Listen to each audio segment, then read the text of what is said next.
Olha, primeira página do jornal Diário do Nordeste, Temer deixa articulação, Dilma vai cortar 10 ministérios e 1.000 cargos de confiança. A presidente Dilma Rousseff reconheceu ontem que o governo percebeu tardiamente a gravidade da crise econômica e anunciou contenção de gastos. O Planalto vai reduzir 10 ministérios, ficando com 29, ainda cortará 1.000 dos 22.000 cargos. O vice-presidente Michel Temer entregou a parte da articulação política em meio à turbulência.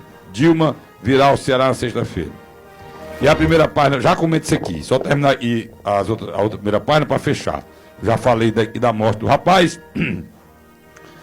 e do assassinato da mãe e da filha, e o rapaz, o assassino, está de novo, e marido confessa ter matado mulher e filha. Não tem que precisar confessar, não. Era réu confessa só pelo que ele fez. E também, na primeira página do Estado, Dilma reduz ministérios e libera Temer da articulação. Deixa eu falar aqui, você vê como umas mentiras ficam até nas notícias. A Dilma não liberou nada o Temer para articulação. Começa logo por aí. Não houve liberação nenhuma. Essa história aqui, liberou, é terrível isso aqui. Liberou coisa nenhuma. O Temer tá no governo, o Temer está no governo desde o início da crise, com um pé na oposição, maquinando contra o governo, e o outro pé dentro do governo. Então ele está assim, ele está dizendo para o presidente Dilma que está maquinando, está ajeitando a base, e ao mesmo tempo está conversando com a oposição, porque se houver um afastamento dela pelas pedaladas fiscais, quem assume é ele. Certo? Pronto. Ao mesmo tempo ele se mantém bem com a Dilma, porque tem um processo de um TCU, que o governo pediu mais 15 dias, que se for comprovada a pedalada, então a Dilma é afastada, ele assume. Isso pelo TCU.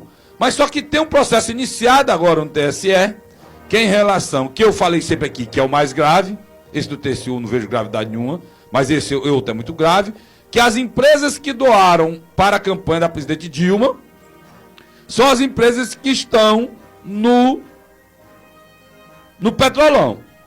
E os recursos que foram doados, foi dito já por depoimento em delação premiada, que aqueles recursos não eram deles, eram da própria Petrobras. Eles eram maquiados, eles eram retirados da Petrobras, em cima de licitações fraudulentas e combinadas, e esse mesmo dinheiro, essa porcentagem, era repassado para o PT e para o PMDB. Que é a chapa que está aí, PT e PMDB. Então, se isso for comprovado, a investigação começou no Tribunal Superior Eleitoral, aí é uma questão eleitoral.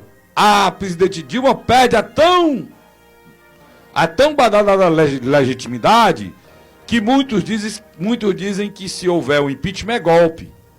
Pois pelo TSE não há impeachment de coisa nenhuma. Há a perda do cargo de presidente e vice, porque os recursos que foram usados na campanha da presidente e do vice-presidente são recursos oriundos de roubo da Petrobras. E um mandato desse não é legítimo. Não é legítimo, como não seria um prefeito, como não seria do governador, que isso aconteceu várias vezes. Prefeito usa a máquina, a famigerada reeleição, que tudo isso aqui é fruto do senhor Fernando Henrique Cardoso, viu? Tudo isso aqui é culpa do senhor Fernando Henrique Cardoso, que inventou esse expediente de reeleição nesse país, né? Essa imundície que é chamada reeleição. Todos os prefeitos e governadores usam de uma maneira ou de outra e vêm usando a máquina para se reeleger. Os que usaram de forma muito declarada e descobriram, perderam o mandato. Tem vários prefeitos que foram afastados, perderam o mandato por causa disso, e governadores. O governador do Maranhão foi um, e perdeu por causa disso. E teve vários, de Rondônia, e vários outros, que perderam por causa disso. O presidente da República não é diferente do governador nem do prefeito, não. No país republicano. Num país que se diz republicano, é. Mas num país verdadeiramente republicano, não dá nem para discutir. Então esse processo está em andamento. São dois processos. O da pedalada, a presidente Dilma vai pedir mais 15 dias. Eu não sei que negócio tão difícil é esse para justificar. Pediu 15, mais 15, agora mais 15. Não sei se o TCU vai dar. E o do TSE começou agora. Eu estou querendo dizer para você o seguinte, para você entender o que é que está vendo. A presidente Dilma precisa, de uma vez por todas, entender o seguinte. A senhora passa o tempo todo mentindo. Mentiu de novo. Diz aqui que reconheceu, percebeu tardiamente a gravidade da crise econômica e anunciou a contenção de gastos. Percebeu tardiamente a campanha todinha, todo mundo só falava nisso. A senhora, inclusive, criticou o Aécio e criticou a Marina porque disseram que iam reduzir o tamanho do Estado e diminuir a questão dos ministérios. A senhora criticou eles por isso. E o governo da senhora. Então, cada vez que passa, mente mais. Agora, sobre a situação da crise, o senhor Michel Temer, está se descolando do governo. Ele pediu para sair, para se descolar, para se aproximar da oposição, para, se houver o impeachment, ele ter o apoio da oposição e ter a legitimidade para governar o país. É só esse movimento que está vendo. Agora, eu estava dizendo para o Carlos Ponte, na hora que ele saiu daqui, que a situação do Brasil é muito difícil. Difícil demais. Acho que um dos piores momentos brasileiros é esse. Você tem a presidente Dilma, aí hoje um verdadeiro, um espírito lá no limbo, sem poder optar nada aqui, dizer nada aqui, na terra, perdida. Quem governa não é ela, quem manda na economia é o Levi, quem manda na política é o PMDB, acuada por duas criaturas terríveis, e é Michel Temer e Renan Calheiros, e que são sucessores dela e Michel Temer. Então, presidente Dilma, qual é o melhor país? Sabe, presidente Dilma, então Michel, Renan Calheiros. Aí eu pergunto, me faça a pergunta melhor. Ou me faça a pergunta mais fácil, pelo amor de Deus. Qual o pior dos quatro? Não pergunte para mim, que eu também não sei. Eu sei que não tem saída. É uma coisa muito ruim. Bom seria se o nosso país fosse parlamentarista. Que caia esse governo, haveria uma nova eleição, a nova eleição se elegeria uma nova Câmara, um novo Congresso, e se formava um novo governo, e a figura decorativa da presidente, ela já está aí, já é mesmo a figura decorativa, ela permaneceria e se faria um novo governo. Mas não é. Então, só Deus sabe o destino desse país. O que eu sei é que a presidente Dilma precisava entender o seguinte: só tem uma saída para a senhora, presidente. Se alguém aqui no Ceará ouça, diga para a senhora, ou alguém lá na Brasília ouça, na internet, diga para a senhora, fale a verdade. Fale a verdade. Só diga que a decisão da senhora ignorar a crise econômica e propor da geladeira, fogão. O presidente Dilma não estava dando Minha Casa Minha Vida, e disseram, não, agora você vai dar geladeira, fogão. Lembra do Minha Casa Melhor, é? Reladeira, o Brasil em crise, tostão para nada, reladeira, fogão, dando para o tal de Minha Casa Melhor, para botar os móveis dentro de casa. O cartão, valor de R$5.000,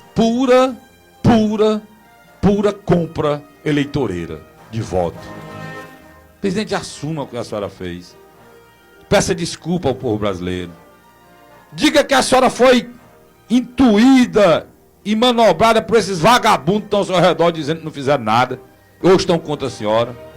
Tenha coragem, bata a mão na mesa. Fale a verdade, o povo fica lá na senhora.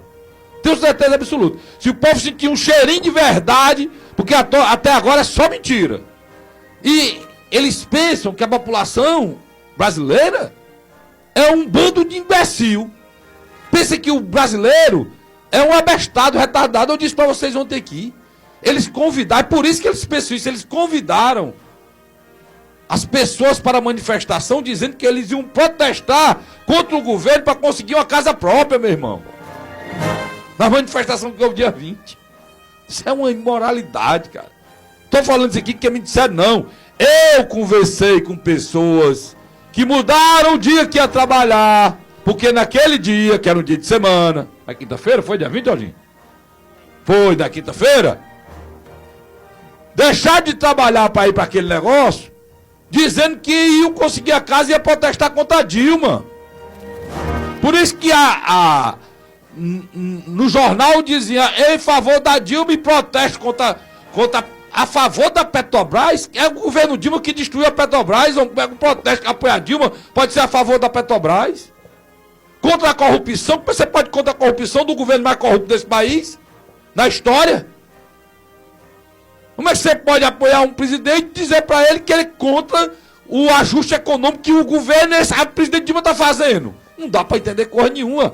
É o samba do crioulo doido que está pegando as pessoas mais pobres sem conhecimento e usando como massa de manobra. Esse, para mim, é a pior espécie de gente que tem. Vou chamar meu companheiro Erivaldo Santiago. Bom dia. Olha, foi divulgado nesta manhã, segunda-feira, 24, que estava falando em Dilma, após a reunião de ordenação política, parte da agenda da presidente Dilma durante sua visita ao Ceará, que acontece sexta-feira, Jorginho.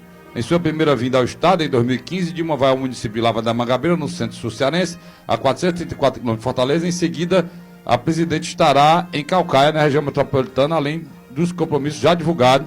A chefe do executivo terá um terceiro evento, que ainda está sendo articulado. A visita da Dilma faz parte de um programa Dialoga Ceará, né? Dialoga Brasil, faz parte do projeto que consiste em visitas presidenciais em outros estados brasileiros. Nordeste, a presidente já esteve no Maranhão e Pernambuco, na Bahia. Em Lavra da Mangabeira, a presidente assinará a ordem de serviço para a retomada das obras do lote 4, da transposição do Rio São Francisco. Já em Caucaia, Dilma entregará a casa do programa Minha Casa Minha Vida. Zé Guimarães, líder do governo na Câmara, e o governador Camilo Santana devem acompanhar toda a agenda da Dilma. Em setembro de 2014, Dilma esteve pela última vez no Ceará, em campanha presidencial, visitou o residencial Jardim, no bairro Zé Walter, em Fortaleza. Tá aí a agenda da presidente Dilma. Tem mais notícia aqui, inclusive sobre muitas coisas do governo federal. E sobre a presidente Dilma mesmo, uma notícia boa para o aposentado. E parabenizar a presidente Dilma por ter tomado a decisão. Né? Parabéns, presidente. A senhora agora acordou, né? Em relação, pelo menos, aos aposentados, né? Porque era de lascar também, até isso, né? Após anunciar que a primeira parcela das terceiras aposentados e pensionistas seria paga em 2 parcelas, o Palácio do Planalto decidiu na noite de ontem que fará o pagamento integral da parte do salário. Dessa forma, o adiantamento será de 50%, e não mais de 25%, como foi divulgado. Será pago em setembro, enquanto a outra metade será liberada, como sempre aconteceu em novembro. Então pronto, então, a partir de agora, você já sabe que você que não recebeu o 10º ainda, todo mundo recebeu e você não recebeu, você que é aposentado vai receber agora, parece que é no dia 24 de setembro, tá certo?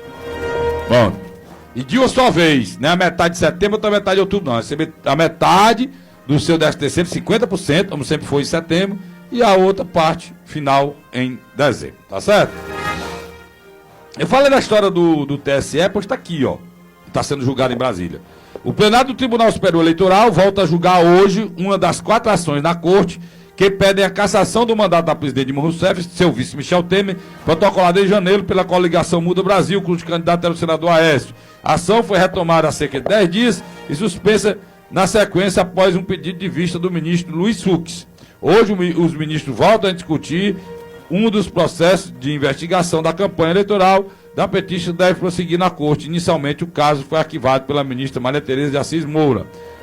Para ela, a ação de impugnação do mandato, proposta por Tucano, se baseava em ilações e acusações genéricas. No último dia 13, contudo, o ministro Gilmar Mendes e João Otávio de Noronha votaram a favor da continuidade do processo. O PSDB acusa a chapa Dilma Temer de usar a estrutura pública para promover a campanha, aponta abuso de poder econômico ao listar gastos acima do limite previsto e afirma que propinas oriundas do esquema de corrupção da Petrobras pode ter sido misturada a doações finais. Só tem um problema aqui nessa história. A presidente Dilma está enrolada mesmo porque o dinheiro da campanha dela não foi correto, não. Foi em cima desse esquema de doação mesmo. Agora, se o Aécio tivesse sido eleito, tá a mesma situação. Porque o Aécio recebeu o dinheiro da mesma empreiteira que a Dilma recebeu. É verdade, irmão. É verdade. Agora só que a presidente Dilma disse isso assim pra ele: olha, se eu recebi tá errado, o senhor também recebeu. Só a presidente Dilma tem um problema. O Aécio não foi eleito nada. A senhora tem um mandato. E naquela sua frase foi praticamente uma confissão. A presidente Dilma, acho que ela não tem assessoria. Não tem assessoria nenhuma, acho que não tem não. De nada. Olha o que ela diz: se eu recebi dinheiro das empreiteiras que era da propina, o senhor também recebeu. Porque o senhor recebeu das mesmas empresas que eu recebi. Tudo bem. Só que ele é o quê? Pode fazer o quê com ele? Nada, ele não é nada. Ele é senador noutra eleição lá atrás. Ele não é presidente da República. Ela é. Essa é a diferença. Enorme, né? A mesma coisa, o presidente Dilma foi para Roraima. Chegou em Roraima e disse que a capital, estava muito feliz de estar na capital mais distante do Brasil. Só que a capital não é um estado de Roraima. A capital é Boa Vista. Ela disse que o nome de Roraima era a capital. E disse que estava se sentindo uma roraimada. Que nem sem diabo é roraimada. Ela queria dizer que está se sentindo uma roraimense. Ou seja, nascido no estado de Roraima.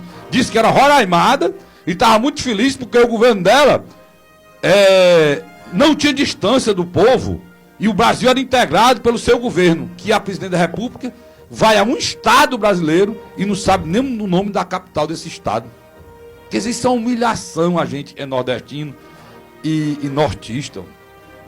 Quem nasce no norte, nordeste brasileiro, é humilhado até nisso. Será possível que não tenha um assessor e dizer, presidente, o nome da cidade aqui é Boa Vista? Não é Roraima, não. Roraima é o estado.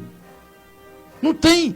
A presidente da República não tem a preocupação de saber o nome dos estados e das capitais desse país que ela governa.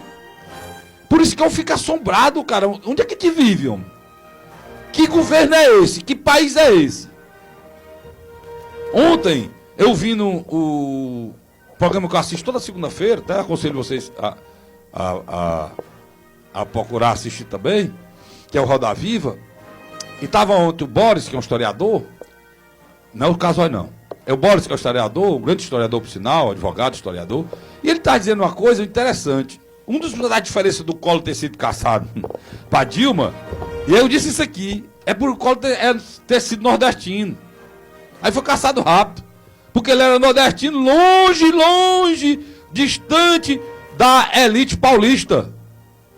Pode ser que o Collor ladrão, tá envolvido de novo aí o Collor, ladrão fino, né? Agora, será que o Collor é menos ladrão do que outros que foram presidente aí, que continuaram? Sei não. Será que o cara é mais ladrão do que esse esquema que foi montado? Olha, uma empresa, só para ter ideia para vocês, uma empresa fez um acordo de delação premiada sábado. A empresa, né, pessoal, está devolvendo R$1 bilhão. Só uma empresa, são bem 10 aí. Um ser humano sozinho, chamado Barusco, Pedro Barusco, está devolvendo R$400 milhões. Se haver mais umas 5 delações, o prejuízo que a Petrobras assumiu de 6 bilhões vai passar longe, que o prejuízo foi muito mais de 100 bilhões. Esse é o maior assalto, o maior roubo da história do mundo. Do mundo. Ei, meu irmão, o César Marapões diz: o maior erro da ditadura no país foi não ter transformado ladrões em comida de peixe. César, não tem paralelo negócio de ditadura, cara. Pelo amor de Deus, para com isso, cara. Vamos falar disso, não. Ditadura, cara, é um negócio muito sério, macho. Ditadura, vocês precisam saber que foi que as pessoas sofreram nessa época. Olha, eu vou dar um exemplo pra vocês. Eu não estaria aqui, nem tu tá dando teu recado sobre ditadura. Primeiro, eu não tava nem aqui. Eu já tava preso, já tava aí no pau de arara aí, apanhando, então. No guarda, tava aí há muito tempo, minha família longe de mim e eu preso. Eu era o primeiro a estar aí. Se for ditadura amanhã, vem me buscar logo aqui. Primeiro, porque eu falo coisa aqui que ninguém fala, então pronto, vem me buscar aqui. Pronto. E tu, César, não podia ler, tu mandou não, mas porque. Né? Pois é só cantando. Eu te amo, meu Brasil, eu te amo. Pois é. São verde, amarelo, branco, azul, aninho. Eu te amo. Eu também, macho. E todo mundo só falava em futebol e Copa do Mundo. Olha, Milton Lopes. Olha, o Francisco Navilha Pereira está dizendo: na China o petróleo baixou, nos Estados Unidos também, porque isso não acontece aqui. Não é na China e nos Estados Unidos, não, Francisco. O petróleo baixou no mundo todo, macho. Está tendo $6 o barril. Agora, a gente passou um tempo em que o petróleo estava alto e a gasolina aqui estava baixa. Faz tempo que o petróleo baixou e a gasolina continua alta. Agora vai ser o contrário. Tudo que o governo diz que que perdeu para manter o petróleo baixo, agora o governo vai manter a gasolina alta, e ela não baixa mais, e o petróleo lá embaixo, e é como a Petrobras está enchendo as burras dela aí, a Petrobras está enchendo as burras dela aí. É assim, porque a maior distribuidora do país é a Petrobras, uma BR distribuidora. E agora vendeu 25%. O governo Dilma, que era contra a privatização, né, Lojinha? Falava do PSDB, tá igualzinho. Agora, além de destruir a Petrobras, ela tá vendendo.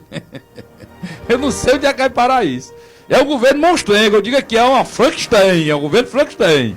Viu? O governo Frankenstein, porque, olha, meu amigo, aí você pegar um ministro desse aí, tá aí, ó, a crise mundial que o Francisco está falando aqui, estourou no mundo a bolha chinesa, porque a China é o seguinte, ninguém sabe, Jorge Fernando, ninguém sabe, o medo do mundo é porque a China é um país capitalista, é o país mais capitalista do mundo, é ao mesmo tempo comunista, porque é um país que vive no mercado, é a locomotiva do mundo, cresce a 10% ao ano, mas ninguém sabe o que está realmente acontecendo lá, por quê? Porque é uma ditadura.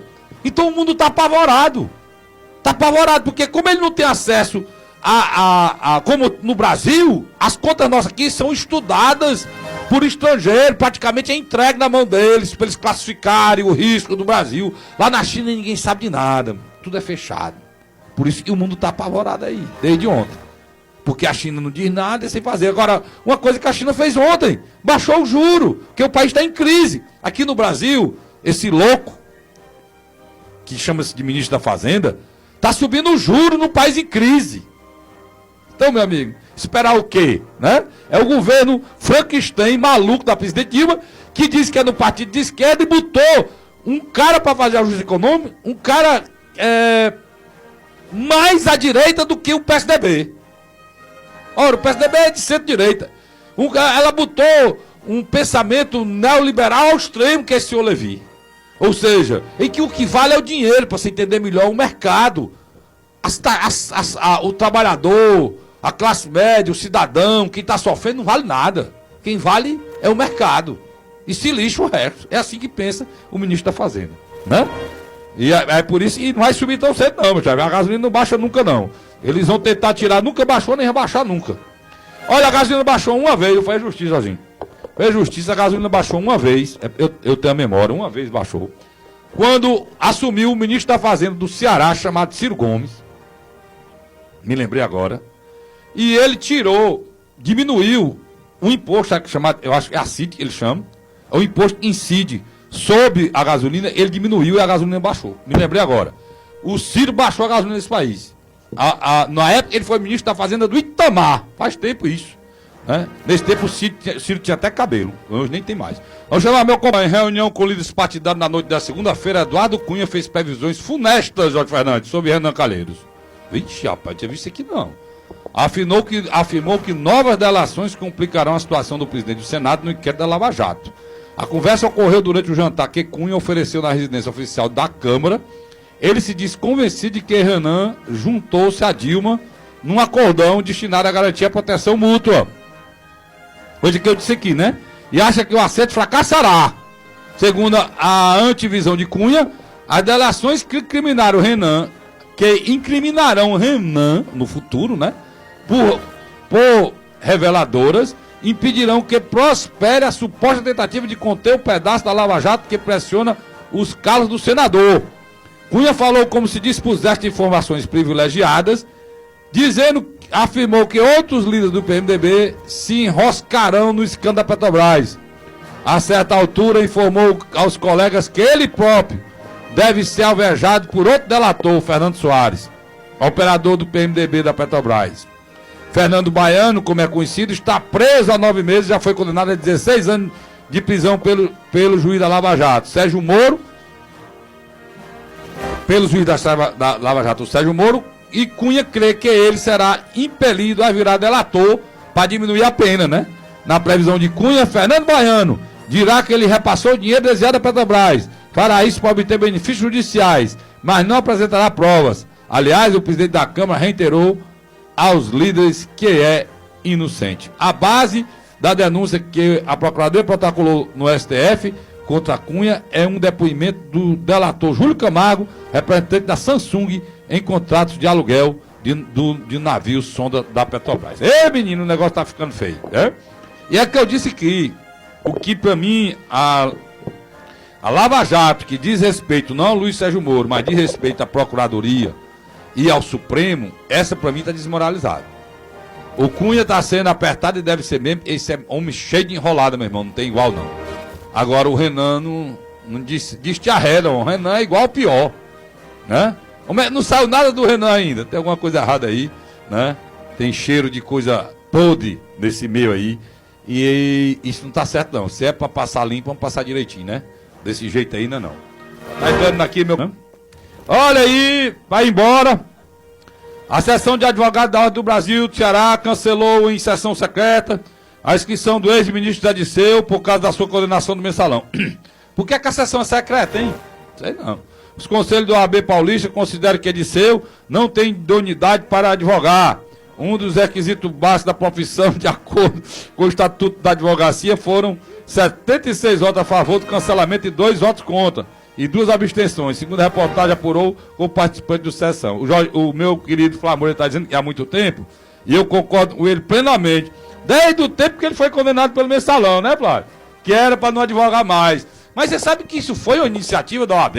Foi nada, mas teve um advogado que se sentiu incomodado desse Zé Disseu, ser advogado também, condenado, que entrou lá lembrando o estatuto, lembrando a ética da OAB, em que no artigo tal lá, que eu não sei qual é, que ele não, a pessoa que é condenada no transitado e julgado não pode ser membro da ordem. E aí lembrou a OAB tirou. E se dependesse dela, meu amigo, tava lá. Como diz o Flávio Moreira, há muito tempo que era pra ter saído. Lembra aí? Brasil! Como é que é? Michel Temer tá saindo de perto que é pra poder dar o bote, né? Cobra tem que se afastar pra dar o bote. A cobra não dá bote perto de você não, sabe disso? Tem que se enrolar primeiro, falando, tá lembrando. Então o Michel Temer tá se enrolando pra dar o bote, né? É assim que acontece. Esse Flávio é terrível, viu? Olha, vamos lá, menino. Vamos aqui pro mensagem final pra ir-se embora, Jordinho.